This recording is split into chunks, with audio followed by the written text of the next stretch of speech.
Kiwi apparel brand ilabb was established in 2007 as a response to the lack of identity in the action sports industry in New Zealand. I'm speaking with founder Seadon Baker. Seadon, you're joining us from Canada, where you're expanding the business. Why Canada, and how's it all going? Thanks so much for having me today. We've been incredibly fortunate to grow up in a country with some of the wildest outdoors and awesome environments to test products in. And through doing a lot of our research, Canada was next on the stop in terms of very similar type of backcountry, a lot of big epicenter of mountain biking. So super excited to be in Whistler today and the hub of it all. What prompted you to start this company up?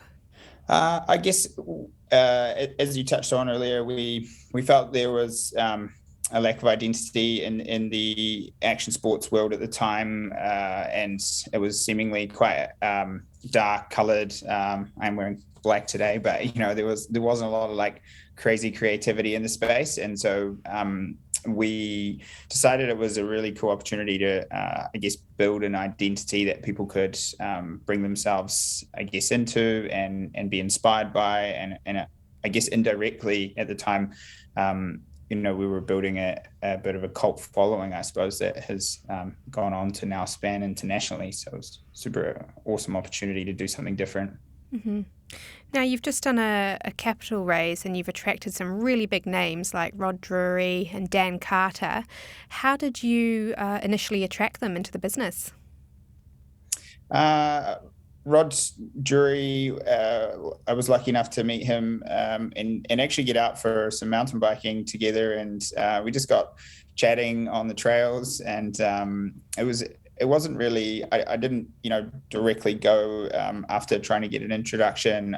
We met through shared passion of riding bikes. And I had mentioned that we were working into a capital raise, and Rod's huge advocate for biking and the trails and all sorts of amazing work at the moment that he's doing. So it sort of ended up being this really incredible fit. And Dan was an introduction through some of our other investors, and also working closely with Lockie Ferguson as well, who was introduced through one of our investors as well. So just really, really awesome people to have a part of the team.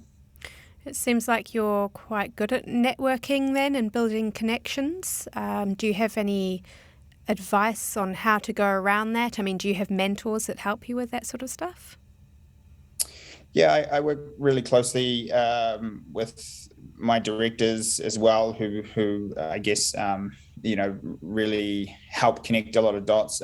Rod Snodgrass is one of my directors, and he's a fantastic networker. He's a big believer in connecting the right people. Rod Drury's the same. He'll regularly introduce me to awesome people, and I guess it's it's, for me, I really enjoy meeting people and hearing people's stories. And I think in terms of a tip, I think it's follow through. A lot of the time, people will meet me and say, I want to start a clothing brand. I said, no problem. We can show you around. I can help you. No problem. And then you'll never hear from them again sometimes, and you sort of think, well, what an easy opportunity to learn something. So I really work hard on making sure I put the effort in as well to spend time with people to get to know them. What's your advice to other entrepreneurs who might be looking to raise some cash? I think you obviously need to really do your homework when it comes to what you need the funding for, and then what type of people you want around you. So obviously being selective in the types of investors. We wanted people that were keen to see a Kiwi business go global, into the great outdoors. It could enjoy the product as well. So really trying to look for the right investor, and then I guess the right type of funding and the right amount at the right time. You founded this company 15 years ago now. What are some of the roadblocks you've hit over that time, and how have you overcome them?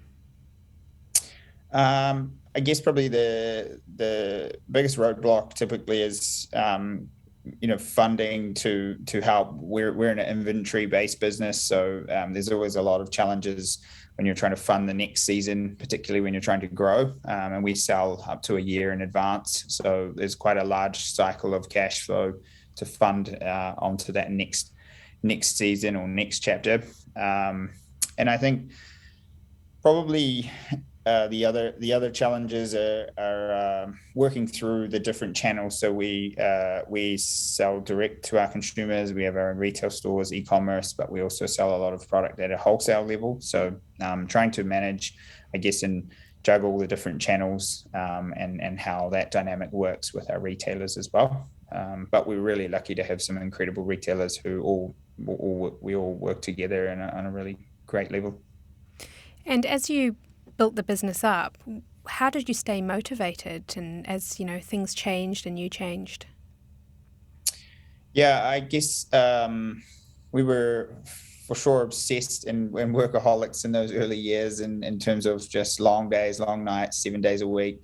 And I guess I was motivated by progression. I mean, I've never been one to constantly be checking the bank account to see how much I get paid, or it's more about I guess the progression of the momentum that the brand is creating, another retailer joining the team, another rider joining the stable. So there's a lot of really cool pieces that motivated me through those early years. I was actually fortunate to take a couple of years away from the business and then return and buy my co-founder out 3 years ago. So I guess indirectly that gave me a big energy boost because I had some time away, some time to recharge, and then I'm able to do it all over again. I guess in a new light now. So it's been a lot of change in that sense for sure. So what did you do in your 2 years off, and what made you think that you wanted to be involved with the business again? So I went and based myself in the US. So I did it a year in Texas, working for a Kiwi company called Parking Sense, who had raised some capital out of New Zealand, doing some exciting things.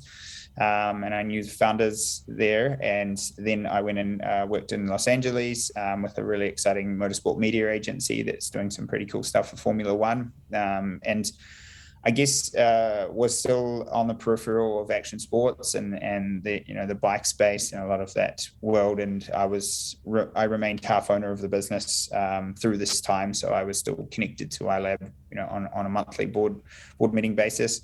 And I came home for a trip to see my family, and I guess I just saw ilabb everywhere. I saw a lot of people wearing it on the plane, people standing next to me in a queue, and I guess I felt had so much more to give, and the dream was always to take the brand international, and we had got close to that prior to me taking some time away to the business. So I really felt like there was so much more to give than what was left on the table when I took some time. So. Mm-hmm. And how have things changed, in the way that you manage the business before your break and now after your break? So we've been very fortunate to build an entirely new team from top down. So a lot of amazing team members now surround, I guess, myself and all of the different departments. And I guess not having a co-founder anymore is an interesting I guess journey, because you don't have that person so much to rely on to ask questions. There's not as much of a sounding board there, but I guess in some ways I feel that I have a number of other partners now with all of my senior leaders, because we jointly make decisions on the business's management and progression. So it's really changed in some fantastic ways, where there's some incredible, ladies who are running whole entire parts of the business now, and we work really closely together. There's a huge amount of competition for you guys in North America. How do you set yourself apart? We have a unique identity in the sense that our logo is upside down. So once you tend to see an ilabb logo, you start to see it more frequently, because it's a memorable piece in the first place. But I think, first and foremost, we've been striving for the last few years to make some of the best product in the world, in particularly in the mountain biking space. And so the feedback we get from riders and customers is that it is some of the best gear that they've ever worn. So we are working hard to educate more people around the brand and the brand's ethos and the products that we make and the performance of that product. So whilst incredibly competitive, we know we are competitive with the product, but we are transitioning now into a huge amount of marketing efforts to really, really build and solidify the brand's, I guess, stake in the ground here per se, and our efforts to build a team on this side of the world. So so far it's been going well. So. And where do you see the business in, say, 10 years' time? 10 years' time, I'd love to see the brands globally renowned and I guess followed and inspired, across many continents.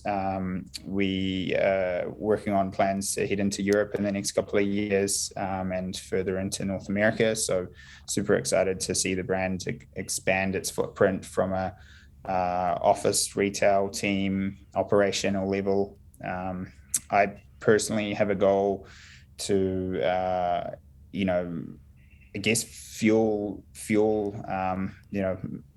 more than 1 million people with inspiration to get out and ride their bikes every day. And if that's in the form of being able to support them with product or get people into riding a bike for the first time, just really build a powerful voice for the brand around the world. And would you see yourself spearheading this growth, or do you think you might, go and do something else as an entrepreneur? I'd love to still be at the helm. I mean, I'm really enjoying the ride, and I think this time around, having had a couple of years off, I've been able to take a lot of the learnings from the earlier years and really apply that to a much more high performance type, I guess management level in terms of building good exercise into the programs, good rest, good eat, sleep, a lot more of the kind of, I guess, health layers to make sure that it's sustainable, I guess, because in those early years, we've certainly overworked ourselves a lot and you burn yourself out pretty fast. So this time we're working closely on, still working incredibly hard, but finding that nice balance and getting out to ride with the team riders as much as possible as well always motivates you along as to why you why you do what you do. Seadon, thank you so much for your time. Thank you.